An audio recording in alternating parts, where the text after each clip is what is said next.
Hello guys, welcome back to the channel. So இந்த சேனலை பற்றி பார்த்தீங்கன்னா புதுசாக இருந்தவங்களுக்கு எப்படின்னா, அந்த சேனலை எதை பற்றினா பல டாபிக்ஸை என்னோட கருத்து எந்த மாதிரி இருக்கும் அப்படின்றத பற்றி தான் பேச போகிறோம்.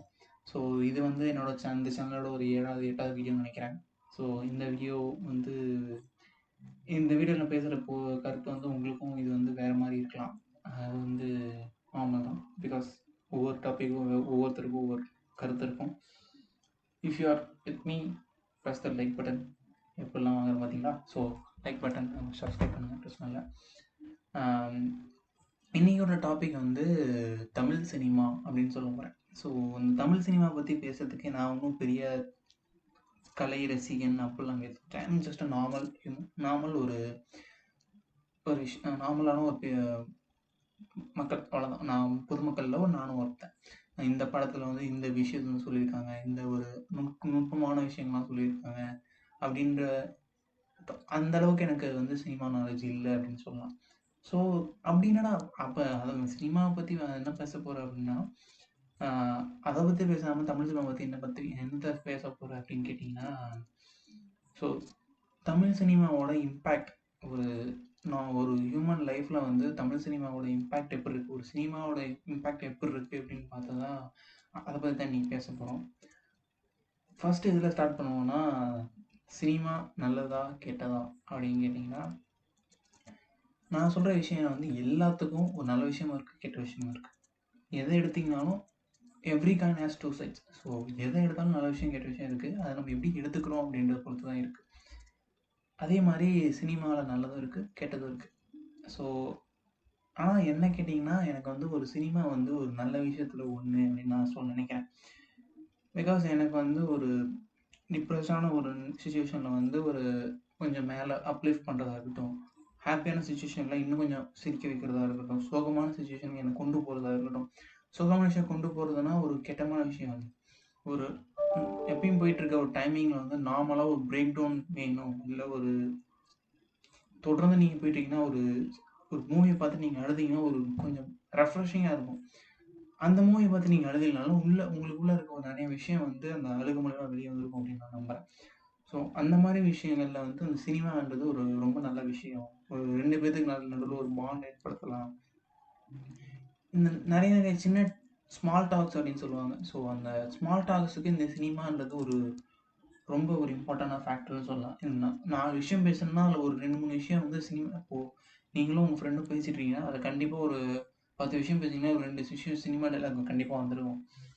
ஸோ அப்படின்றபோது இந்த ரைஸ் ஆஃப் தமிழ் சினிமா அப்படின்னு நான் பேசலாம்னு நினைக்கிறேன். ஏன்னா நம்ம ஜென்ரேஷன் தான் இருக்கிறதுலே வந்து ஒரு குவாலிட்டியான ஒரு நார்மல் தமிழ் சினிமா பற்றி ஒரு அத்தன்டிக்கான ஒரு தமிழ் சினிமா வந்து பார்க்குறோம் அப்படின்னு தோணுது. பிகாஸ் இதுக்கு முன்னாடி எடுத்ததெல்லாம் நம்ம சின்ன பசங்களாக இருக்கும்போது எடுத்த படம்லாம் ஒரு ஃபுல்லாக கமர்ஷியல் எலமெண்ட்டாக இருக்கும். அப்போக்கப்போ 1, 2 படம் வந்து கொஞ்சம் அந்த மாதிரி வந்திருக்கும். சாரி. அது இல்லாமல் பார்த்தீங்கன்னா, ஒரு நார்மல் படம் நார்மலாக ஒரு விஷயம் நார்மல் ஒரு காலண்டரில் வர படம் எடுத்திங்கன்னா, அதில் முக்கால்வாசி படம் வந்து கமர்ஷியல் படமாக இருக்கும். அஃப்கோர்ஸ் இன்றைக்கி அந்த படத்தை பார்த்தாலும் நம்மளுக்கு பிடிக்குது, அது ஒரு விஷயம். ஆனால் ஒரு நார்மல் அத்தன்டிக்கான ஒரு தமிழ் சினிமா ஒரு ஒரு அது எப்படி சொல்கிறேன்னா, அது எப்படி மீன் பண்ணுறேன், அத்தன்டிக்கான தமிழ் சினிமா அப்படின்னு எதை சொல்கிறேன்னா, இந்த சினிமா பார்க்கும்போது நம்ம நம்மளுக்கு ரிலேட் ஆகும்.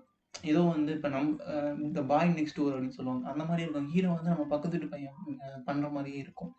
அந்த மாதிரி ஒரு க்ளோஸாக நடக்கிற விஷயம் வந்து ரொம்ப ராவான விஷயங்கள், எக்ஸாஜரேட் பண்ணாமல் நிறைய விஷயங்கள் வந்து இந்த இதில் தான் பார்க்குறோம். எக்ஸாம்பிள் சொல்லணும்னா, இப்போ ஒரு படம் வந்துச்சு, சில்லு கருப்பட்டி அப்படின்ட்டு ஒரு படம். ரொம்ப நல்லா இருந்தது, அந்தாலஜி மாதிரி இருந்தது. நார்மலாக ஒரு ஃபைட் சீன் இல்லை, சாங் இருக்கா இல்லைன்னு கூட தெரியல. ஒரு நார்மலாக ஃபீல் குட் மூவி அப்படின்னே சொல்லலாம். நான் பார்த்தீங்க, ஒரு தேட்டருக்கு நீங்கள் போயிருந்தீங்கன்னா 2 மணி நேரம் ஜாலியாக உட்காந்துட்டு எதை பற்றியும் யோசிக்காமல் அந்த படத்தில் கொஞ்சம் எவனோ பக்கத்து வீட்டுக்காரன் கதையை கேட்குற மாதிரி இருக்கும். ஸோ அந்தளவுக்கு கொஞ்சம் க்ளோஸாக நமக்கும் அந்த படத்துக்கும் கொஞ்சம் க்ளோஸாக ரிலேட் பண்ணியிருப்பாங்க. இந்த மாதிரி நிறைய படம் வந்திருக்கு. இப்போ கைதி படம் எடுத்துட்டிங்கன்னா, அவ்ளோ ஒரு மாஸான படத்த இவ்ளோ கமர்ஷியல் எலிமெண்ட் இல்லாம எடுக்க முடியுமா? அப்படின்னு எனக்கு தெரியல. ஒரு மாஸ் படம் எடுக்கணும் அப்படின்னு நெனச்சீங்கன்னா, நீங்க வந்து அஃப்கோர்ஸ் 4 சாங் வச்சிருப்பீங்க. ஒரு ஹீரோயின் வச்சிருப்பீங்க. அ பல நாள் ஒரு ஷூட்டிங்கு அது இது ஷூட்டிங்கு, ரேசிங்கு அந்த மாரி எக்கச்சக்கமா வச்சிருப்பீங்க. ஆனா, ஒரே நைட்ல நடக்கிற விஷயத்த எந்த சாங்கும் இல்லாம, எந்த ஹீரோயினும் இல்லாம, எந்த கிளாமரஸ் எலமெண்ட்டும் இல்லாம, ஒரு விஷயத்த அவரு டைரக்டர் என்ன சொல்லணும்னு நெனைக்கிறாரோ, அது சொன்னது வந்து கொஞ்சம் எனக்கு ரொம்ப புடிச்ச மாரி இருந்தது. ஆ இந்த இதனால தான் நான் வந்து இப்போ நம்ம பார்த்துட்டு இருக்க தமிழ் சினிமா வந்து கொஞ்சம் அ அப்கிரேடட் ஆன தமிழ் சினிமா அப்படின்னு நான் சொல்ல வரேன். இந்த லாக்டவுன்ல நெறைய படம் தமிழ் படம் வந்து அந்தாலஜி மூவிஸ் நெறையா வந்துச்சு. ஸோ இந்த பாவக்கதைகள், ஆ புத்தம் புது காலை இந்த மாரி நெறைய அந்தாலஜி மூவிஸ்லாம் வந்து நவராசா ரீசென்ட்டா வந்தது. இதெல்லாம் வந்து ஒரு தமிழ் சினிமாவ நெக்ஸ்ட் லெவலுக்கு கொண்டு போறத நான் பார்த்துட்டுருக்கேன். பிகாஸ் அதில எந்த ஒரு எக்ஸாஜரேட் பண்ற நவரச நான் பார்க்கல. ஸோ அந்த பாவக்கதைகளோ, இல்ல அந்த புத்தம் புது காலையோ பார்த்தீங்கன்னா, ஒரு நல்லா இருந்தது. பார்க்கவே கொஞ்சம் நல்லா இருக்கு. ஒரு நார்மலா ஒரு படம் பார்க்குற மாரி இல்லாம, பார்க்கவே இது நடக்கும்டா! அப்படின்ற மாரி இருந்தது. ஸோ அதனால தான் வந்து தமிழ் சினிமா நெக்ஸ்ட் லெவலுக்கு கொண்டு போயிருக்கு அப்படின்னு சொல்லலாம். அதே மாரி தமிழ் சினிமா பத்தி மட்டும் பேசாம, இப்போ இப் அ நீங்க வெளி லாங்குவேஜ் மத்த லாங்குவேஜஸ் கன்னடா, தெலுங்கு, மலையாளம் அப்படி எடுத்துக்கிட்டீங்கன்னா, எக்கச்சக்கமான சைனீஸ் சீரிஸு, சைனீஸ் அதெல்லாம் வந்து இந்த லாக்டவுன்ல கொஞ்சம் கொஞ்சம் அ ப்ளோ அப் ஆயிடுச்சுன்னு சொல்லலாம். ஸோ ரொம்ப ஃபேமஸான விஷயங்கள்ல வந்து இதெல்லாம் அதர் லாங்குவேஜ் ஃபிலிம்ஸ் நெறைய பேர் பார்க்க ஆரம்பிச்சோம். அந்த மாரி நெறைய படங்கள் இந்த மலையாள படம் அப்படின்றது வந்து மலையாள் மலையாளம் லாங்குவேஜ்ல வர படத்த வந்து ஃபர்ஸ்ட்லாம் பார்க்கும்போது அந்த பிரேமம் லவ்ஸ்டோரிலாம் பார்த்துட்டு எல்லா படமும் இப்படிதான் இருக்கும் போல, கொஞ்சம் இப்படிதான் இருக்கும்னு நெனச்சுட்டு போனா, தரமான நெறைய படம் எடுத்திருக்காங்க. இப்போ காப்பல்லான்னு ஒரு படம் பார்த்தேன். ஒரு ஒரு தப்பான ஒருத்தன் லவ் பண்ணி, அவங்க வந்து கொஞ்சம் அந்த பொண்ணு வந்து அவன நம்பி போய் என்னென்ன கஷ்டப்படுறாங்க. அதுலேருந்து ஒரு பையன் இன்னொரு பையன் காப்பாத்தி அவங்க வீட்டுக்கு எப்படி அனுப்பி வைக்கிறாங்க. அந்த பொண்ண ஹேண்டில் பண்ணதும், அந்த காப்பாத்தி வந்ததுக்கப்புறம் அந்த பொண்ண ஹேண்டில் பண்ண விதம், அதெல்லாம் பார்க்கும்போது எனக்கு வந்து ரொம்ப வாவ்! அப்படின்னு இருந்தது. ஸோ இந்த லாக்டவுன்ல தமிழ் சினிமாஸ விட எனக்கு தெரிஞ்சு மலையாளம் சினிமாஸ் வந்து கொஞ்சம் ஃபார் பெட்டர்ன்னே சொல்லுவேன். அவ்ளோ படம் ரிலீஸ் ஆயிருக்கு. அவ்ளோ படம் நல்லா நல்ல படமா ரிலீஸ் ஆயிருக்கு. இப்போ லாக்டவுன் நெறைய படம் ரிலீஸ் ஆயிடுச்சு. தமிழ் சினிமாவும் கொஞ்சம் ஒரு 5, 6 படம் ரிலீஸ் ஆயிடுச்சுன்னு வச்சுக்கோங்களேன்.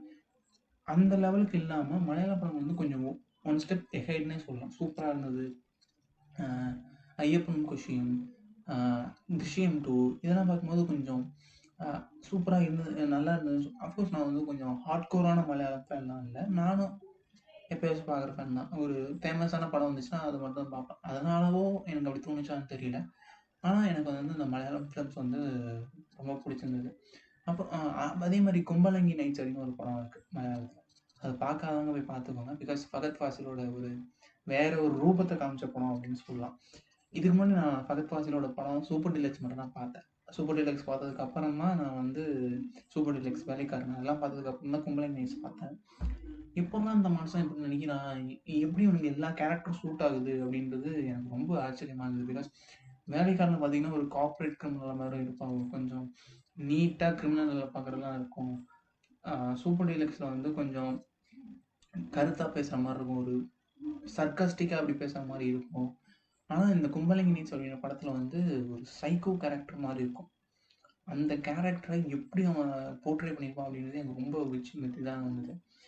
ஸோ இந்த இந்த மாரி மாற்றங்கள் வந்து இப்போ ரீசென்ட்டா நெறைய நடந்துட்டு இருக்கு. கொஞ்சம் ஒரு ஃபீல் குட்டான மூவிஸு, ஒரு கமர்ஷியல் எலிமெண்ட்ஸ் இல்லாம நெறைய படம் வந்திருக்கு.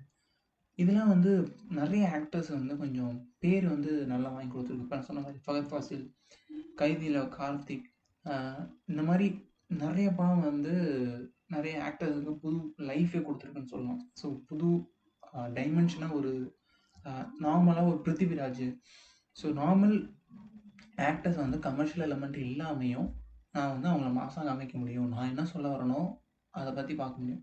ஸோ இதுக்கு முன்னாடி நீ எடுத்த படங்கள்லாம் வந்து ஒரு ஹீரோ சென்ட்ரிக்கா இருக்கும். ஹீரோயின் சென்ட்ரிக்கா இருக்கும். ஸோ ஹீரோக்காக அந்த படம் மாரி இல்லாம, இப்ப வர தமிழ் சினிமாஸ் எப்படி எனக்கு தோணுதுன்னா, ஒரு ஒரு கதைக்கான ஒரு ஹீரோவா தெரியுது. ஸோ அந்த ஹீரோவ சுத்தி கதை இல்லாம, கதைக்குள்ள தான் அந்த ஹீரோ இருப்பார். ஸோ அதனால அந்த ஹீரோ வெளிய அதிகமா தெரியலனாலும், அந்த கதை கரெக்ட்டா போய் சேர்ந்தோனே, அந்த ஹீரோவுக்கு நெறைய அப்ரிசியேஷன் வருது. நான் சொல்றது உங்களுக்கு புரியுதா இல்லையான்னு தெரியல. ஆ நீங்க வேணா 10 செகண்ட்ஸ் முன்னாடி போயிட்டு மறுபடியும் கேட்டு பாருங்க. புரிஞ்சாலும் புரியும்.